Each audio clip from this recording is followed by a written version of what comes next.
नमस्कार, जोहार। स्वागत है आपका डिजिटल झारखंडी समाचार में।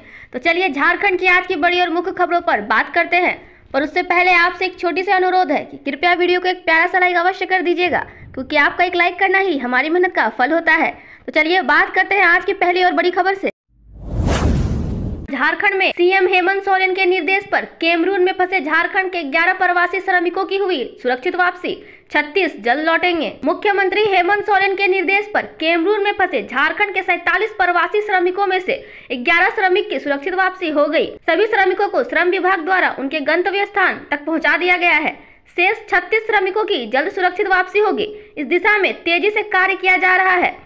प्रवासी श्रमिकों के झारखंड पहुंचने पर रांची के बिरसा हवाई अड्डे पर श्रम विभाग के अधिकारियों ने उनका स्वागत किया। सेंट्रल अफ्रीका के कैमरून की कंपनी में काम कर रहे झारखंड के हजारीबाग, बोकारो एवं गिरिडीह जिले के 47 श्रमिकों के वेतन भुगतान पर रोक और कंपनी में दुर्व्यवहार किए जाने की शिकायत मुख्यमंत्री हेमंत सोरेन को मिली थी। इसके बाद मुख्यमंत्री ने राज्य प्रवासी नियंत्रण कक्ष को त्वरित कार्रवाई का निर्देश दिया था। राज्य प्रवासी नियंत्रण कक्ष ने त्वरित कार्रवाई करते हुए श्रमिकों और संबंधित कंपनी से संपर्क कर मामले का सत्यापन किया। इसके बाद श्रम सचिव मुकेश कुमार एवं कमिश्नर संजीव कुमार बेसरा के निर्देश अनुसार संबंधित जिलों के श्रम अधीक्षकों ने नियोजकों, नियोक्ताओं और बिचौलियों के खिलाफ एफआईआर दर्ज कराई और फंसे हुए श्रमिकों को सुरक्षित वापस लाने की प्रक्रिया शुरू की गई। साथ ही श्रमिकों के परिश्रमिक का हुआ भुगतान। राज्य प्रवासी नियंत्रण कक्ष की टीम ने लगातार ईमेल और फोन के माध्यम से अधिकारियों, कंपनियों एवं श्रमिकों से संपर्क करते हुए श्रमिकों का कुल 39,77,783 रुपए बकाया भुगतान कराया। इसके बाद 27 दिसंबर 2024 को 47 श्रमिकों में से 11 श्रमिक का पहला समूह कैमरून से भारत सुरक्षित वापस लौटा। झारखंड पहुंचने पर श्रम विभाग के अधिकारियों ने श्रमिकों का स्वागत किया। इसके बाद उन्हें उनके घर तक पहुंचाया गया। झारखंड के शिक्षा विभाग मंत्री रामदास सोरेन बोले, बदलेगी टीचर्स ट्रांसफर पॉलिसी, 10,000 शिक्षकों की होगी बहाली। जमशेदपुर संदीप सावर्ण। झारखंड के स्कूली शिक्षा एवं साक्षरता मंत्री रामदास सोरेन ने कहा कि झारखंड के सरकारी स्कूलों में शिक्षकों के ट्रांसफर संबंधित नियमों में बदलाव होगा। इसके लिए विभाग की ओर से तैयारी की जा रही है। जल्द ही इसे सार्वजनिक किया जाएगा। इसके बाद शिक्षकों की गृह जिले में स्थानांतरण की प्रक्रिया सरल हो जाएगी। उन्होंने कहा कि स्थानांतरण से संबंधित नियमों की समीक्षा की जा रही है। कई शिक्षकों ने शिकायत की है कि वर्तमान नियमों की वजह से शिक्षकों का स्थानांतरण नहीं हो पा रहा है, न ही म्यूचुअल ट्रांसफर ही हो पा रहा है, जिससे समस्या हो रही है। इसे देखते हुए यह संशोधन किया जा रहा है। वर्ष 2022 में स्थानांतरण नियमों में बदलाव किया गया था। इसके बाद शिक्षकों के गृह जिले में स्थानांतरण की प्रक्रिया शुरू हुई थी। अंतर जिला स्थानांतरण के दौरान कुछ प्रावधानों में बदलाव की जरूरत महसूस की गई, जिस पर अब काम किया जा रहा है। वर्तमान के नियमों के अनुसार अंतर जिला स्थानांतरण में शिक्षक की उम्र, जोन में तैनाती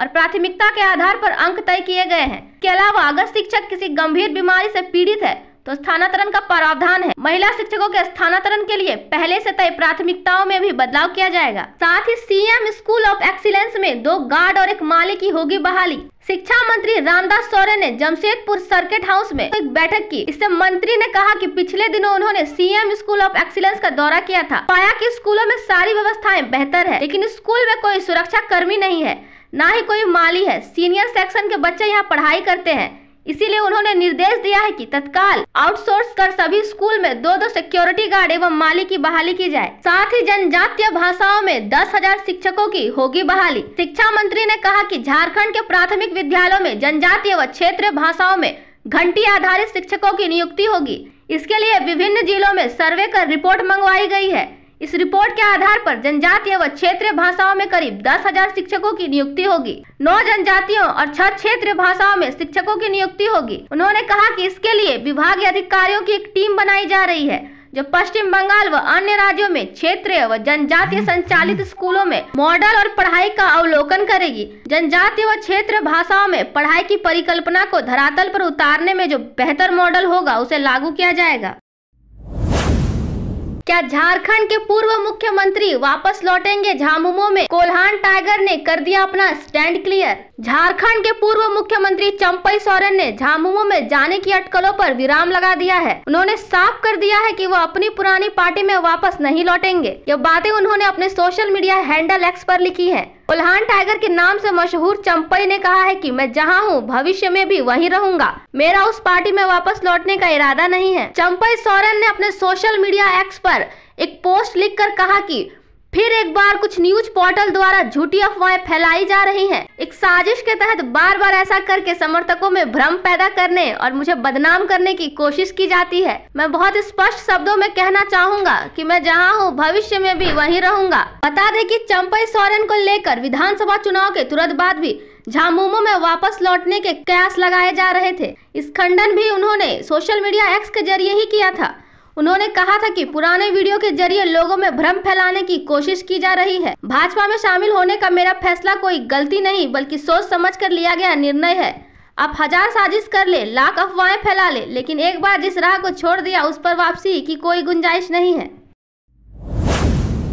शिक्षा व्यवस्था का हाल बेहाल। 7000 से ज्यादा स्कूलों में केवल एक शिक्षक के भरोसे पढ़ाई। केंद्रीय शिक्षा मंत्रालय द्वारा जारी UDISE plus unified district information system for education plus की 2022 से 23 की रिपोर्ट में झारखंड के स्कूलों को लेकर हैरान कर देने वाले तथ्य सामने आए हैं। यूडास प्लस की रिपोर्ट के अनुसार प्रदेश के 7642 स्कूलों में एक शिक्षक ही कार्यरत हैं। इन 7642 स्कूलों में एक शिक्षक ही सभी कक्षाएं लेते हैं और सभी विषय पढ़ाते हैं। चिंताजनक बात यह है कि इन स्कूलों में कुल 3,78,000 बच्चे नामांकित हैं, जिनका पठन पाठन केवल एक शिक्षक के भरोसे है।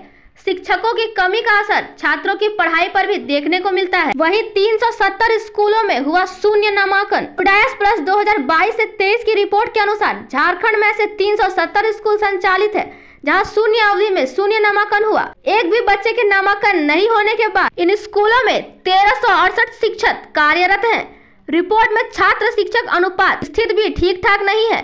झारखंड में 35 बच्चों पर एक शिक्षक कार्यरत है, जबकि आरटीआई तथा राष्ट्रीय शिक्षा नीति के तहत यह अनुपात 30 से अधिक नहीं होना चाहिए। राष्ट्रीय स्तर पर छात्र शिक्षक अनुपात 27% है। इस मामले में झारखंड से खराब स्थिति सिर्फ बिहार की है, जहां यह अनुपात 42 है। बात करते हैं राज्य की एक और बड़ी खबर के बारे में, जहां झारखंड के रांची में 6 घंटे गरजा बुलडोजर। दरअसल झारखंड के रांची के एचआईसी की जमीन पर अवैध रूप से बने मकान, दुकान समेत निर्माण को ध्वस्त कर दिया गया। सुबह 11 बजे शुरू हुई कार्रवाई शाम करीब 5 बजे तक चली। 6 घंटे की इस कार्रवाई में 60 से अधिक मकान, दुकान को जमींदोज कर दिया गया। एचआईसी के मुख्य प्रवेश द्वार के डीबीडी रोड में भूसुर कटिंग तक जेसीबी से सभी अतिक्रमण को ध्वस्त करते हुए दोबारा निर्माण नहीं करने की चेतावनी दी गई। इस बीच हंगामे के साथ लोगों में भगदड़ मची रही। एचआईसी रांची जिला प्रशासन और पुलिस की संयुक्त कार्रवाई में आशियाना टूटता देख आक्रोशित हुए लोगों ने अभियान को रोकने का प्रयास किया। हालांकि कार्रवाई में शामिल अधिकारियों ने सभी को समझाइश कर शांत कराया। वहीं सदर एसडीओ से निर्देश मिलने के बाद अतिक्रमण हटाओ अभियान की कार्रवाई को नेतृत्व अरगोड़ा के अंचलाधिकारी सुमन सौरभ, एचआईसी प्रबंधन से आरके झा समेत अन्य कर रहे थे। वहीं एहतियात के तौर पर जगन्नाथपुर थाना पुलिस के अलावा काफी संख्या में जवानों को तैनात किया गया था। रोती महिलाओं ने अधिकारियों से कहा कि अभावग्रस्त परिवारों पर सरकार को ध्यान देना चाहिए। वहीं तोड़े गए मकानों के मलबे से लोग सामान निकालते रहे। हालांकि बहुत से लोगों ने अपना सामान पहले ही हटा लिया था। बताया गया है कि पूर्व में सभी को एचआईसी प्रबंधन के टीम डिवीजन की ओर से नोटिस दिया गया था। साउंड सिस्टम से भी जगह खाली करने की अपील की गई थी। वहीं गुहार लगाने पर एचआईसी प्रबंधन ने लोगों को दी 2 दिन की मोहलत। अवैध निर्माण पर बुलडोजर चलता देख लोगों ने अधिकारियों को घर में बुजुर्ग, बीमार और प्रसूता के होने की दुहाई दी। कुछ लोगों ने घरों में मवेशियों के भी होने की जानकारी दी। ऐसे लोगों ने अधिकारियों से सुरक्षित स्थान पर सामान, परिजनों और मवेशियों को ले जाने के लिए समय मांगा। महिलाओं, बच्चों को रोता बिलखता देख अधिकारियों ने उन्हें 2 दिन का समय दिया है। देवघर में मंदिर की नई व्यवस्था का विरोध। शीघ्र दर्शनम कूपन के साथ पेड़ा बेलपत्र देने की तैयारी। धर्मरक्षिणी सभा का विरोध, सीएम को लिखा पत्र। पंडा धर्मरक्षिणी सभा के उपाध्यक्ष चंद्रशेखर खवाड़े ने मुख्यमंत्री हेमंत सोरेन को पत्र लिखा है। इस पत्र में उन्होंने बैद्यनाथ मंदिर में सुलभ जलार्पण, पूजन की व्यवस्था बनाने और वित्तीय अनियमितों को दूर करने की मांग की है। चंद्रशेखर खवाड़े का कहना है कि मंदिर प्रभावी सह सदर अनुमंडल पदाधिकारी ने घोषणा की है कि नए वर्ष 2025 में शीघ्र दर्शनम कूपन खरीदने वाले श्रद्धालुओं को बाबा बैद्यनाथ जी के प्रसाद स्वरूप मंदिर प्रशासन पेड़ा और बेलपत्र देगी। यह एक अच्छी पहल है, पर एसडीओ को जानकारी होनी चाहिए कि इसके पूर्व भी मंदिर प्रबंधन द्वारा प्रसाद वितरण एवं लंगर की एक योजना चलाई जा चुकी है, जो अपनी कुव्यवस्था और वित्तीय अनियमितताओं के कारण बंद हो गई थी। उनका कहना है कि पूर्व की योजना को भी चालू करने के पूर्व बाबा मंदिर प्रबंधन कमेटी द्वारा विचार विमर्श कर ही सार्वजनिक रूप से निर्णय लिया गया था, परंतु तत्कालीन प्रभारी ने बिना किसी के विचार विमर्श किए इस योजना का टेंडर भी निकाल दिया है। प्रभारी पहले उसकी वसूली करे। इस योजना में कर्मचारी के खाते में प्रसाद वितरण और लंगर के नाम पर भारी संख्या में दान की राशि आती रही है। प्रभारी को इस पर संज्ञान लेना चाहिए। ऐसी योजनाओं के संचालन का निर्णय बाबा मंदिर प्रभारी के अकेले क्षेत्राधिकार से बाहर है। यह निर्णय श्राइन बोर्ड से ही पास होना चाहिए था। जहां तक कि मंदिर प्रभारी को वित्तीय अधिकतर भी प्राप्त नहीं है, तब फिर किस प्रकार से उन्होंने ऐसे निर्णय को लेकर टेंडर तक निकाल दिया है। उन्होंने सवाल उठाते हुए कहा कि क्या बाबा मंदिर प्रशासन बेलपत्र, गठबंधन, पेड़ा जैसी चीजों को बेचने का काम करेगी? ऐसे कार्यों से जहां सरकार और प्रशासन का स्तर गिरेगा, वहीं गरीब, मध्यम वर्ग, दुकानदार, माली जैसे सामान्य परिवारों के सामने भुखमरी और बेरोजगारी की भयंकर आर्थिक तंगी वाली स्थिति उत्पन्न हो जाएगी। यदि उन्होंने शीर्ष दर्शनम कूपन खरीदने वाले यात्रियों को दर्शनम में शीघ्रता करवा दिया तो यह एक मील का पत्थर साबित हो जाएगा। सावन से ही LIT TV खराब है।